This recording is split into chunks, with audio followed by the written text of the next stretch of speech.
Hello, Neeraj. Welcome to DC Conversations. I watched the trailer of Single Papa Single because pop. I couldn't really get the time to fully know everything about that. But I thought let me find out more from you. So tell me, it seems to be a comic piece. Why did you Yeah, think comedy was the most powerful way to tell a story about adoption and single fatherhood, which is a very serious issue? that's actually a very good question. Uh, I think to have any conversation or to be able to say anything, it's best if you use comedy as a device because that way we don't end up offending people, especially if the conversation involves changing mindsets. If you don't make them laugh, then chances are they'll kill you for trying to change your it's an old saying. So Single Papa as a show delves is about adoption. It's about the right for single men to be able to adopt, and then of course the challenges of parenting. Mm, So this actually idea occurred to Ishita Moitra, who's the co-creator of the show, also happens to be my wife. She and I were traveling from somewhere, and we saw at an airport a man was trying to. He was traveling with a baby, and he was trying to find a diaper station to change his baby's diaper. mm, And, usually, diaper stations are in the ladies' toilets. yeah. So, and he could not obviously go inside a ladies' toilet. Neither could he change it in the men's toilet because there are no diaper stations. So he was struggling. He was fumbling. Where should he go? Even the nursing rooms have women inside, so it's very awkward for him to go. So we thought that this is an idea that should be explored more because somehow, for no fault of his, he's stuck in a situation because the world has decided that changing a baby's diaper is a woman's job. Mm, Otherwise, they would diaper station in a men's toilet, right? yeah. So when you're talking about something like this, this is a kind of a reverse sexism where because you're a man, so why do you need to change a diaper? That kind of a outlook is what we wanted to delve into. So we thought that it just would make for it could make for a humorous show if we told it in a light-hearted manner. Yeah. So, like you said, through humor, the show touches upon reverse sexism and institutional bias, right? So, did you think, I mean, didn't you think, was there there's a risk of the message overpowering the laughs? So the idea was always to tell the story of a man who wants to be a father badly. And because it doesn't work out in his when you see the show, it's because it doesn't work out in his marriage, and he gets divorced because of that. He decides ki abhi ho gaya, I don't want to I don't want to get married to have a child. I'll do it solo. I don't need a woman to do to be able to become a father. Mm, And so that characters want that became while we started writing it. Of course, we started that image of a man struggling to find a deposition was the trigger. But once we latched on to this character, then the character took us on this journey. And then when you are writing and you're trying to stay to the character and his wants, then even though you have the message at the back of your mind, it's never going to overpower because you're focusing consciously on the character's desires, his challenges, his heartbreaks, and ultimately his victory or defeat. yeah. So, like you said, that airport moment sparked single papa, the idea behind the single papa, right? So, how did you expand a fleeting observation into a deeply emotional narrative? So that is the job of a writer, where you see something, you hear something, you read something, and it triggers, and you realize, hey, maybe there is something here that could be Mm, interesting. And then slowly, over a long period of time. So this took us a few years, Ishita and I, for us to develop this into a story that could be told. But coming back to this, we started speculating when we were sitting for the flight. Ki, who is he? Does he have a wife? If he has a wife, why is she not traveling with him? Or maybe is he a widower? Did his wife pass away, leaving him with a baby? So all sorts of things were coming into our heads about why was this man in this situation.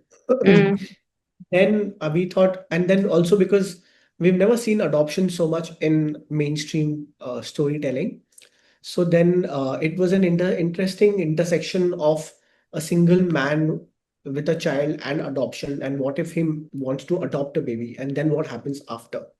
Mm, mm, So that's how we kind of expanded it. But of course, it didn't happen. It took us a few months of talking about it and seeing what was exciting about it, what was the newness, where was the freshness in the story. yeah. And then once the story, then then we had other characters, because if a man decides to adopt, then obviously in a country like India, your family is part of every decision you make, whether you like it or not. Who you Yeah. marry, who you don't marry, whether you want to have a child or you don't want to have a child, where which city you want to live in, your family will always have an opinion in this country. It's Mm, we don't have boundaries like that, like there are in the West. yeah. So Yeah. how does it affect your family? Are they open for it? Are they against it?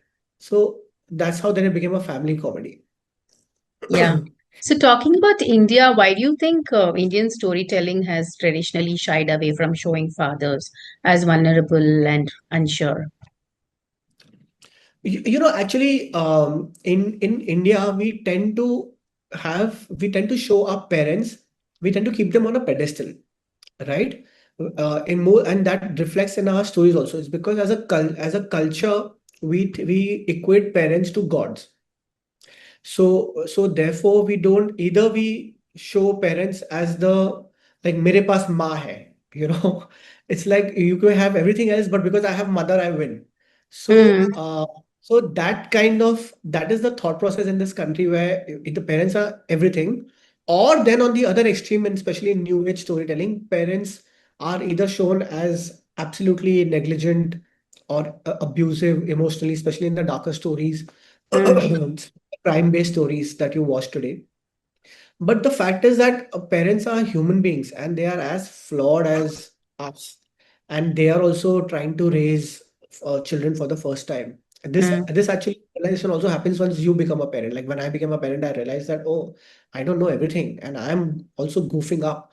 And will my daughter grow up and blame me for certain things? Maybe she will. But this vulnerability, this imperfection, this is something that we thought would be new, which we have not seen in Indian cinema.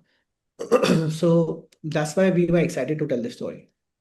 So, as a father yourself, how much of Neeraj, the parent, has found its way into Gauda on screen?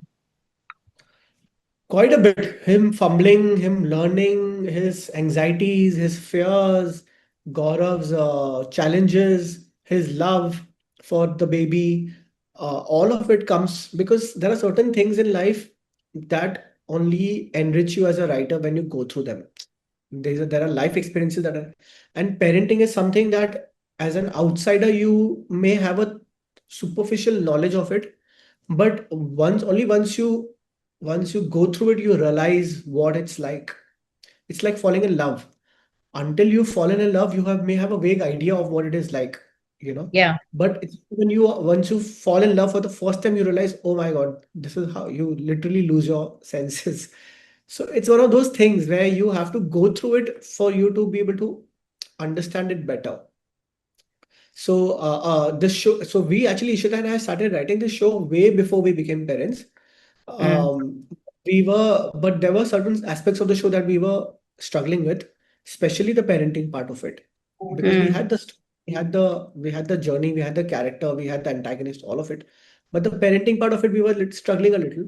It's only when we became parents that piece, that missing piece of the jigsaw puzzle fell into place, and then we were able to write the story, and then of course everyone else came on board: Netflix, Shashank, actors, all of them. you picked Kunal Kemmu, and I mean, he seems to be a perfect fit for the character because he brings both innocence and aggression. In some places, he looks really funny, and other places, he's very firm about it, his decision and all that. How was it working with him, and what is it about him that really you thought that this is the person I want him to play this role?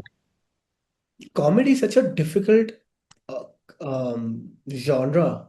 It's not like, just like not every writer can write comedy. Not all Mm, actors can do comedy.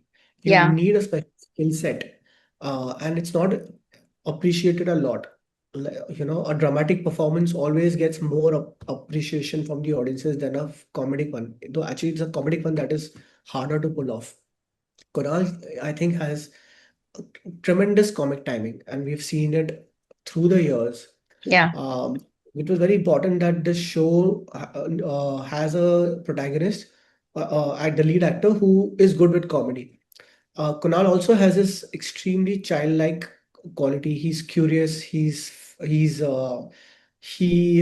spontaneous, but also he has a great control over the craft, which is also a great balance. Mm. So, I mean, I can't take the credit for casting him. It was Shashank and all of us who discussed, and we decided to go ahead with him. But I think it was a great choice. And now when I look back, I think nobody else could have played Gaurav Gehlot better than him. Yeah. Great. So what next after this? So we are right now just basking in all the glory of the show. We're getting messages, and hopefully we'll work on the second season of this show and take Gaurav's journey forward. Yeah. Apart from Single Papa, there are a couple of other shows and films that one is writing and developing, Mm. which we will talk about once it materializes. All the best, Neeraj. Thank you so much for Thank you so talking much, to us. ma'am. Thank you so much. Lovely talking to you. Thank you. Thank you. Bye.